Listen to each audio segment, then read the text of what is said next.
Good morning, class. In today's video, we are going to start chapter number 10. Name of chapter is Measurement and Motion. In this chapter, we will learn about primitive modes of transport to understand the need for measurement and accuracy and many more. So, let's start this chapter. Everything around us is either stationary or in motion. बच्चे, आप जब अपने चारों तरफ देखते हो तो आप बेसिकली टू डिफरेंट टाइप की चीज़ें देखते हो. Some objects you can see stationary, कुछ ऑब्जेक्ट जो होंगे स्टेशनरी होंगे एंड कुछ ऑब्जेक्ट्स जो होंगे वो मोशन में होंगे. Now question arise here, what does it mean. ये जो स्टेशनरी वर्ड है इसका क्या मीनिंग है. स्टेशनरी मीन्स स्टैटिक, मीन्स वो रुका हुआ. Clear. And motion means the object that are in you can say that move. तो हम क्या करते हैं अपने अराउंड जब देखते हैं तो जितनी भी चीज़ें देखते हैं या तो वो स्टेशनरी यानी कि बिल्कुल रुकी हुई होती है, स्टैटिक होती है, या फिर वो मोशन में होती है. Okay. For example if we talk about living things, तो लिविंग थिंग्स की एक इम्पॉर्टेंट कैरेक्टरिस्टिक क्या होती है. दे शो मूवमेंट, यानी वो मूव करते हैं. मीन्स वो वन प्लेस से अनदर प्लेस की तरफ मूव करते हैं. या कभी कभी आपने देखा होगा जो प्लांट्स होते हैं, वो प्लांट्स तो सभी को पता है लिविंग थिंग है, तो ये क्या करते हैं टुवर्ड्स लाइट भी मूव करते हैं एंड ग्रेविटी की तरफ भी मूव करते हैं. ठीक है. तो यहाँ एनिमल्स, ह्यूमन बींग्स, प्लांट्स, ये जो हैं सारे लिविंग थिंग्स हैं and they show movement. That means they are in motion. Most non-living things can be moved using some form of energy or the other.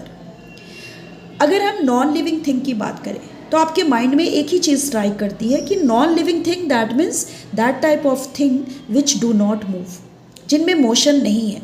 लेकिन अब चूँकि हम अपने अराउंड की बात कर रहे हैं, अपने सराउंडिंग्स की बात कर रहे हैं, तो आपने देखा होगा जब आप कार को यूज़ करते हो तो कार तो मूव करती है. कार नॉन लिविंग है बट ये मूव करती है. बट बच्चे ये मूव कैसे करती है, इसके पीछे क्या रीज़न है. तो बेटा ये जो कार है ये मूव करती है by using some form of energy.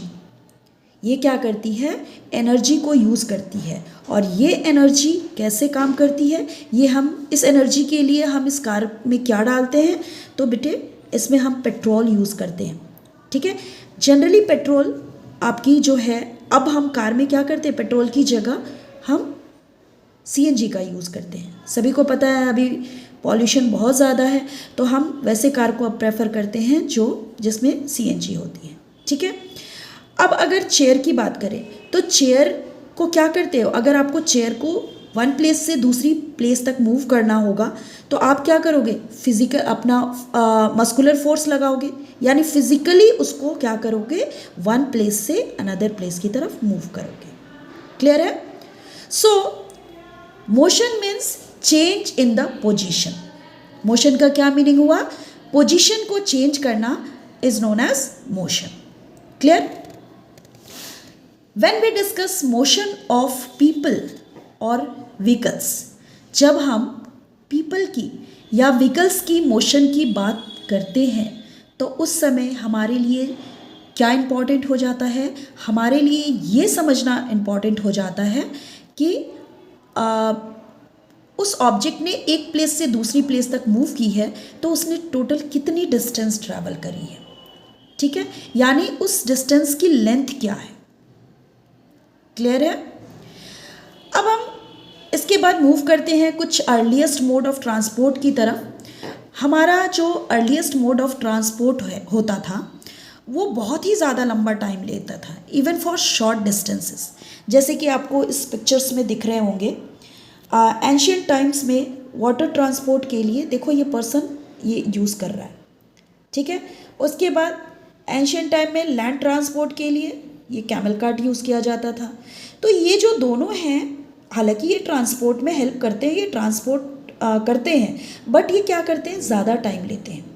अगर छोटी डिस्टेंस, शॉर्ट डिस्टेंस भी ट्रैवल करना है तो इसको बहुत ज़्यादा टाइम लगेंगे. ठीक है. लेकिन अगर इसके कॉन्ट्रेरी अगर आप देखो अभी मॉडर्न टाइम में, तो मॉडर्न टाइम में हम क्या कर रहे हैं, ट्रांसपोर्ट के लिए मेट्रो का यूज़ करते हैं, ठीक है।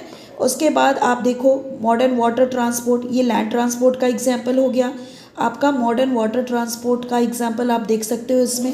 सिमिलरली एयर ट्रांसपोर्ट का एग्जांपल भी आप देख सकते हो, ठीक है। तो प्रेजेंट टाइम में हम क्या करते हैं, लॉन्ग डिस्टेंस को भी, इवन अगर हम 2 कंट्रीज़ के बीच की डिस्टेंस को भी ट्रैवल करना चाहते हैं तो it will take only hours, ठीक है।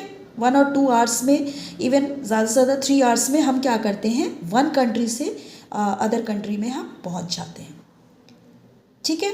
तो हमने इस टॉपिक में क्या पढ़ा, इन पैराज में ये पढ़ा कि जो हमारे अराउंड में जो भी चीज़ें हैं या तो स्टेशनरी हैं या स्टैटिक हैं। अगर नॉन लिविंग चीज़ों की बात करें तो नॉन लिविंग चीज़ें क्या करती, मूव करती हैं, but they need some external force. जैसे कि हमने कार की बात करी, चेयर की बात करी, ठीक है। उसके बाद हमने इन पैराज में लेंथ एंड डिस्टेंस, ये 2 टर्म्स पढ़े, जिसको हम आगे क्या करेंगे, बहुत अच्छे से पढ़ेंगे। एंड जो एंशियंट टाइम में ट्रांसपोर्ट सिस्टम यूज़ होता था उसके बारे में, एंड हमने अभी मॉडर्न टाइम में जो ट्रांसपोर्ट यूज़ हो रहा है उसके बारे में पढ़ा। क्लियर बच्चे, this is all about this video. Homework में आपको क्या करना है, इसके जो आगे की टॉपिक है that is need for measurement, हमें मेजरमेंट की क्यों नीड होती है इसके बारे में आपको रीड करके रखना है। Firstly I will ask question related to this topic, then I will continue next topic. Thank you.